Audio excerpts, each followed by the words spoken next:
Right here on my screen, I have an AI summary of the average fighting game developer salaries. An entry-level game developer would be able to live relatively comfortably in basically any first world country on the planet.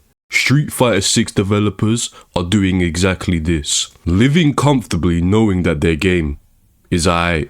This is a Tekken dev. They are being injected with methamphetamines to keep them in a constant drug state with horse urine to keep them hydrated throughout the day. They are being fed bugs by BlackRock because they are a fantastic source of protein. Yummy. They have a hentai generator with a built-in auto-fap machine. But most importantly, Tekken 8 devs have no limbs, so they are not able to actually adjust their game in any meaningful way.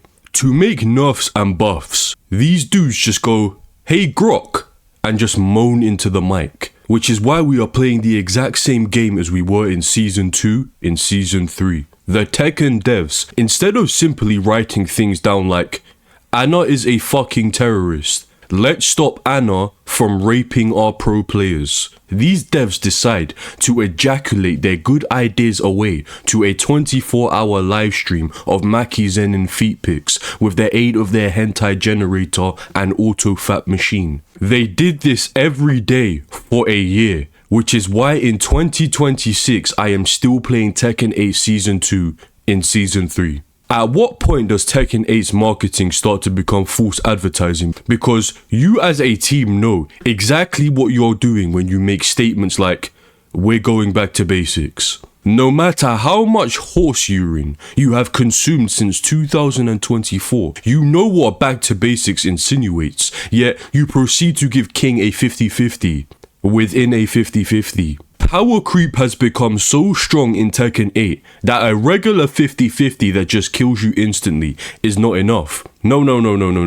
We need 50-50 inception, bro. You really think that I am going to use my broken Jaguar Sprint mix-up that I can already cancel, when I can make you think I'm going for my broken Jaguar Sprint mix-up that I can still cancel, but instead evade and high crush into a completely different 50-50 that can start a chain throw, which will potentially end your round because a full king chain throw is like being at ground zero Hiroshima in World War II, or outright launch you because for some godforsaken reason I can cancel a high crushing evasive step into fucking full crouch. Do you guys understand just how retarded the statement I just made is? You know, I think that completely homing strings are oppressive. I think we need to nerf Jin 214 so that if the 4 counter hits they go flying and neutral is reset. I think this would be good for overall game health. But make it wall splat. And Grok, activate my auto-fat machine. I think that if Jin 214 wall splatted, that would be dope. I think that would be very Sigma Skibbity. Grok, please call my wife. Tyrone has arrived, and I need to take breaks from my hentai generator so that I don't have an epileptic attack and I can keep making shitty balancing decisions so I can pay for my Violet Myers OnlyFans subscription. Nakatsu, how much did your father beat you as a child? How indented must your square skull be to first nuke Soul Calibur and make that game irrelevant, but also come onto Tekken 8 and give King a launching throw? How much meth and fucking horse urine do you need to consume before you realize it's better to eat a fucking apple and delete Jaguar Sprint from existence? You are really trying to tell me that Nakatsu has the ability to ruin an entire game franchise, yet when he's given free reign in Tekken 8, now all of a sudden he wants to try? My guy, you are useless. Your only purpose on this planet is to destroy things, bro. Please destroy King. Please destroy Anna. And if you can't do that, take yourself to the White House and please blow yourself up, bro. Nakatsu, can you do anything useful? Nakatsu, please. I'm telling you, bro, I could give Nakatsu a napkin and this idiot wouldn't be able to wipe the drool from his mouth after he just spent 16 hours trying to figure out how to post a link on X. This dude really hopped onto Twitter talking about, here are Season 3 patch notes. Nakatsu, where is your brain? Nakatsu, what is even in that square Lego head of yours, bro? fucking raffle tickets? Or is it just a puddle of heroin in there? Don't even get me started on Michael Murray, man. I am tired of my game being run by monkeys and dodos, bro. And not even dodos. Dodos at least had the decency to recognize that they were useless animals and throw themselves off of cliffs. Michael Murray and Nakatsu are dead ass sitting in their leather chairs at Tekken HQ, sweating like some fucking pigs, genuinely believing they are cooking up some shit when they release Kunomitsu. Bruv, I'm so dead ass. I am about to change my name to Jeffrey XIV and just traffic every fucking Tekken dev onto some island off the coast of Cuba and let them get cracked by luchadors, bro. That's how you can spend the rest of your life, Michael, getting dicked down by some scrub who looks like Rey Mysterio for the rest of your meaningless life. And I'm confiscating that 30k a year paycheck and it's going towards my fucking therapy because you've destroyed my mental health by being the single dumbest entities on planet Earth. There are literal plankton in the sea that won't evolve into fish for another billion years and they could dead ass balance Brian better than Nakatsu can. I can't take this, bro. As we all know, guys, a couple of days ago we finally got our Tekken 8 Season 3 patch after waiting an entire year for this garbage. Season 2 completely destroyed this game's balance and the identity of Tekken as a whole, and pretty much a week after it dropped, we were promised by Harada and Michael Murray that they would slowly be working on fixing the game into something that aligned with what the core fanbase had in mind. They lied. I knew they would lie because I have the mental capacity of an adult, so I quit the game. And still for a year, this team did absolutely nothing to remedy the countless issues that this game had, even though half of the issues in this game can be fixed in seconds. The Season 3 update, however, was supposed to be the thing that changed all of this, the thing that brought us forward towards a new age of Tekken. We are going back to basics. Brother, if you believe this, do not reproduce. Do all of us a courtesy and save your offspring from Down syndrome and cerebral palsy, bro. Is that how you even say that, bro? The worst thing about the Season 3 patch is that as a whole so far, because we haven't really had the chance to see how everything is going to play out, but as of right now, overall, I don't even think that the patch was that bad. If anything, the patch probably improved the game marginally. Amazing. This is what I would say if I was the main man Swede and was the dumbest Swedish person to have ever graced Scandinavia. What the f is this backswing blow? Nothing happened, bro. This patch that was supposed to tone down characters / tone down heat or whatever other retarded mechanic is in this game did nothing. They barely buffed characters. They barely nerfed characters.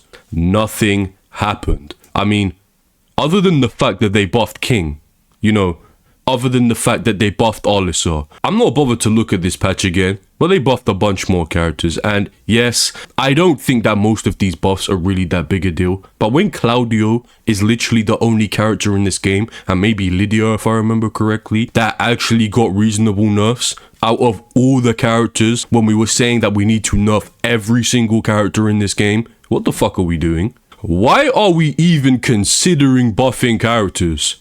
Why do these devs not listen? There is not a single soul, not a single spirit, entity or primordial being that has ever existed or will ever exist in any multiverse ever, anything, that had even one single thought, for even a second, of making Dragunov's 2-1-2 wall splat. None.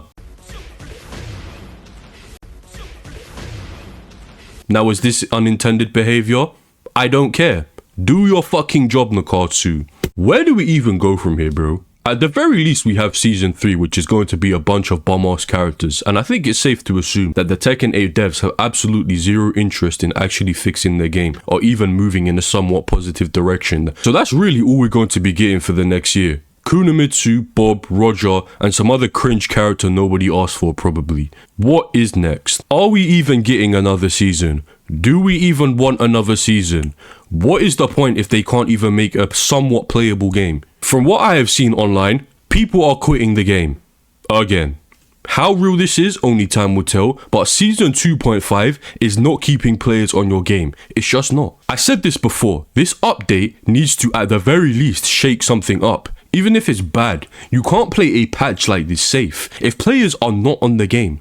people aren't going to buy the season pass, which is already bad, and that could potentially affect whether or not we even get another Tekken game, period. Is it really going to take for this game's player count to reach like 100 before these dudes decide to actually do something? I just don't even think these guys are capable of doing anything anymore. This is supposedly the old Tekken team that they hired to replace the new one who fucked up all the shit. But what have these guys done? These brothers are on spectate only, bro. These guys have not made a significant change in 12 months after promising us they would fix the game. This isn't the old dev team, bro. This game's representatives just cannot stop lying. It is so bad. This update is obviously bad for a number of reasons we were all expecting. However, to me, what this patch really exposed is that these devs' creativity, it's done, bro. They used up all of their creativity points. They cashed them in. King is a character where he is Tekken's resident grappler, right? He obviously is more than that, and I don't even think King is really even balanced around the fact that he has great throws because of how throws work in this game being reactable. But he is known as the grappler of this game, and he has a throw for basically every situation. He has side switching throws, wall splatting throws, fat damage throws, throws that give all different types of Oki. This is what makes King a cool and unique character. Something that I am fairly certain that King has never had, at least in the last 20 years, is a launching throw. And I always thought this was a good design decision because it lent into his Oki focused playstyle. The way you want to play King is to poke, mix your throws with chunky mids, and get as much damage from your strong Oki as possible. A launching throw is such a design killer because realistically, if you want to use a 1+2 throw, why would you click anything else? Who the fuck gives about Oki if you're getting bare minimum 60 damage off a throw plus wall carry? Why would you pick out individual throws that create certain situations when you can use this throw that is just superior in every way? It's lazy design. These devs just saw it was season 3 and, oh, we have to give King a new move because it's season 3. And gave him the first thing that came to their mind, literally. The first thing they could think of before their hentai generator got them some good sauce and they're out of commission for another hour. And it's like, even Steve, this move isn't from this patch obviously, but up back 2, bro. What is Steve actually good at? Creating different timings to make counter hits and playing super safe at the price of being linear and having a tough time opening up an opponent who just blocks. So in season 2, they give him up back 2, which is a homing high that is +5 on block and goes into line art for a free 50-50 on block, removing any of the character's initial identity. It's so lazy, and they keep doing this to so many characters. It really makes me think if they really hired the old dev team to work on this game, because they keep doing this stuff. But if I'm really to be asking these devs why they do anything, I might as well just go and talk to a brick wall. Because why do they lie about balancing? Constantly. These dudes literally posted the only 2 system changes that they made in this whole patch as a teaser, like there was actually going to be other stuff. Do you know how unbelievable that is? In the span of 2 years, their dev team have come to the conclusion that nerfing Heat just isn't a priority because Heat got one nerf that barely even matters. Because yes, Heat Smash doesn't wall splat anymore, which is good, but they remedied that by giving 600 characters new wall splats. It's like 2 different dev teams working on the same game, where one side there's actually some Giga Chad 1000 IQ Asian dudes crunching the numbers and analyzing shit and actually making good changes.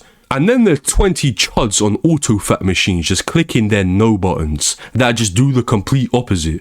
Tekken 8 Season 3 is literally just Season 2.5. We're still waiting for Tekken 8 Season 3. Is anyone going to let the devs know, bro? We're still waiting. Guys, this is really just an initial reaction to the patch. This isn't really like analyzing it or anything. That's going to be another video, trust me. I just really wanted to I don't even know what this is, bro. Where do we go from here, bro? It is abundantly clear that this game is never going to get fixed. So what the fuck do we do? Do we actually abandon this game now? Are we starting another boycott? The devs don't listen, bro. Do we just buy ourselves our own auto-fat machines, bro? Bro, get me out of this shit, man. Get me out! I've become so numb, I can feel you there. Become so tired, so much more away. By becoming this, I want you to